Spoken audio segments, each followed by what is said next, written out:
All right, so we're here in lecture 14, looking at our way forward from our book. Couple of terms that we want to make sure that we have a good grasp on. Race-based traumatic stress, which again is similar to post-traumatic stress syndrome. And there are responses to racism in a society. There's an adaptive response, sort of continuum or selection. There's acceptance. You accept the inferior status that a society places upon you. You have an aggressive response where the frustration goes on each other. There's an avoidant response where you try to avoid contact with the dominant group. And then there's an assimilation response where you try to become part of the dominant group.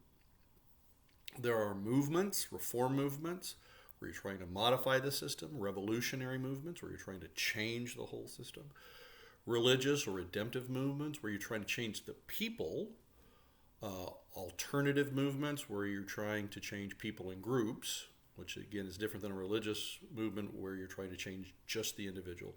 And then there are resistance movements where you're trying to change existing structures. And so make sure that you know the different examples that the text uses for that. We have the contact hypothesis, and I want to take a second with that because it may seem counterintuitive that the less contact you have with a group, the more racist you are. So in other words, the more contact you do have with a group, the less racist you actually tend to be.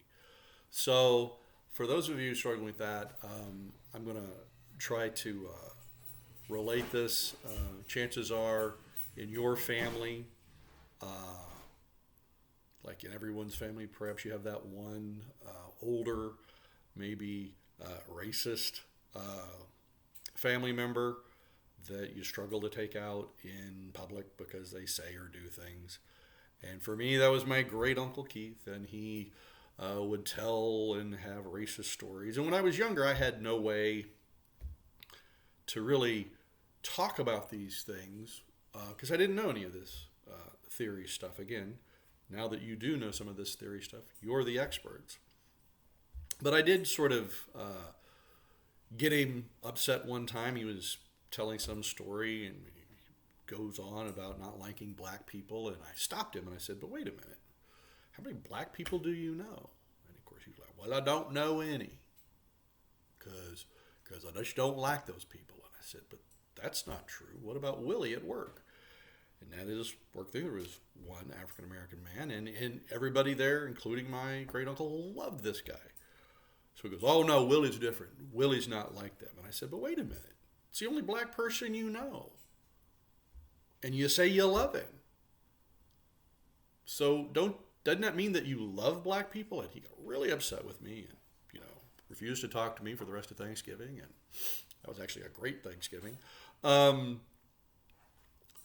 And that'll make that our secret word for this lecture. Willie, just one word, Willie, is our secret word.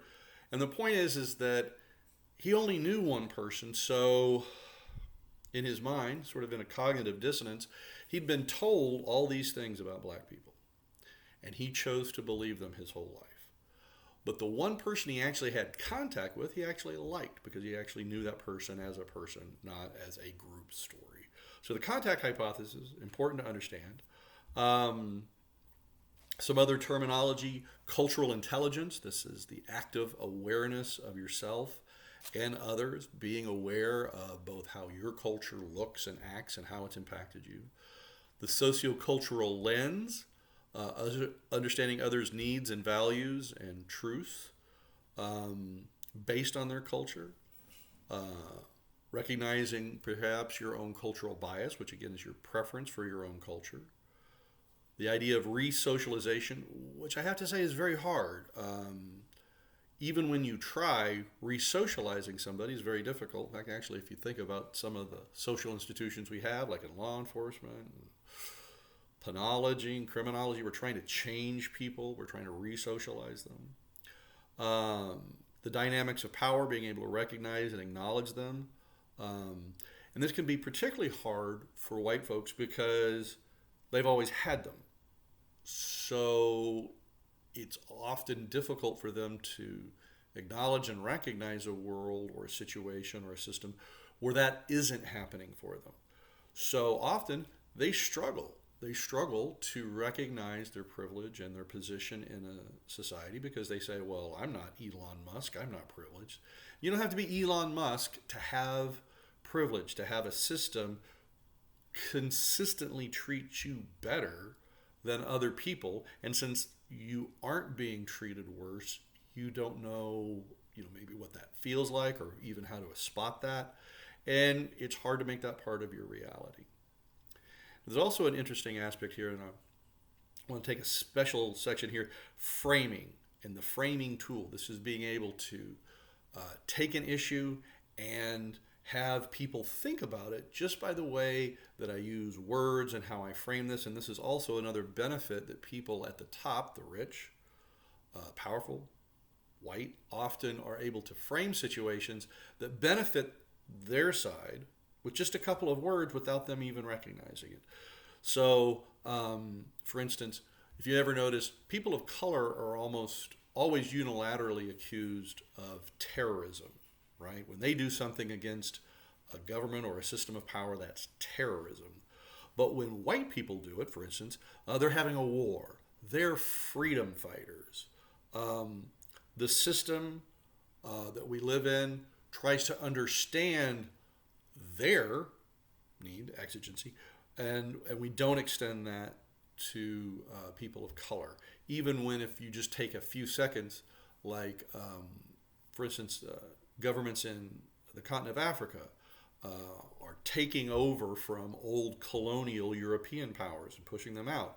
And often those folks are framed as terrorists or whatever, when in fact actually they're pushing against a system of European domination that's gone on for hundreds of years. But again, that's pushing back against a European, mostly white power system, so they're often referred to as terrorists. When something bad happens, perhaps you notice that white people are murdered, where people of color are they're just killed or they've died. And you can even spot that even in how what's going on in Gaza right now. What happened on October 7th, now almost 2 years ago, that's, those people had terrorism happen to them and they were murdered, the Jewish settlers. But, the 40,000 Gazans are listed as casualties. They died, and instead of being actively pursued in a genocide.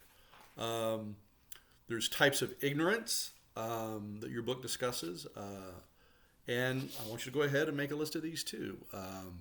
Forgivable ignorance, where you couldn't have or been expected to know about something, like a specific history of something that people aren't taught and haven't been learned. Lethargic ignorance, where there's a lack of effort.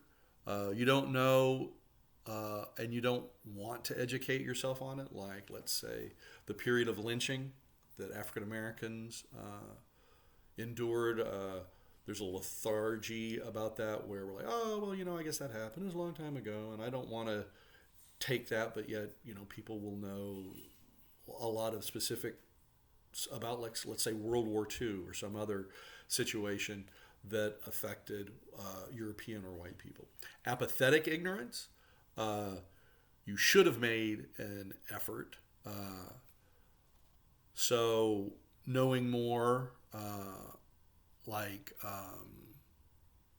the slave trade or the Trail of Tears, you should have made more of an effort to understand how many people were affected, how that shaped the world that we live in right now, that the benefits of a society that we have right now, for instance, in America, comes from removing people from their land, pushing them farther and farther out, allowing white people to take over as if that was some sort of natural thing instead of the use of violence, And the slave trade, again, free labor brought from Africa to America in a kind of slavery that was going to be forever, in which those people had no rights at all. There's willful ignorance. This is a refusal to acknowledge, for example, like the KKK's history in the United States, being able to just sort of ignore that or act like it didn't happen. And then there's suppressed ignorance, unable to acknowledge, though perhaps being aware. So just sort of like the colonization period, that if we don't teach it as colonization, if we don't teach the slave trade as being the horrible, horrible thing that it was, then it's suppressed and we don't get to know it. And you're seeing an example of that right now. President Trump has decided that in the military that they shouldn't teach about the Tuskegee Airmen, and suppressing that knowledge about African Americans giving faithful service to their country and brave service, and then keeping that knowledge out allows a continued narrative that it was white people that fought World War II and white people that did all these things, and that African Americans were just, setting backstage somehow. The concept of a conspiracy of silence, the ability for the dominant group to ignore the injustice that's done to people of color or minority groups. That conspiracy of silence now, clearly a conspiracy when you're actively saying, we're not going to teach this. Same way the Trump administration said they're not going to talk about the women's Air Corps that flew mostly here in the United States because male pilots were in the war efforts, but planes still needed to have been flown.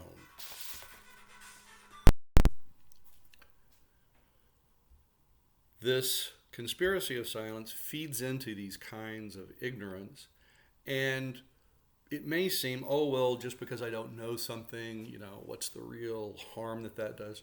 Well, by not knowing something, a campaign of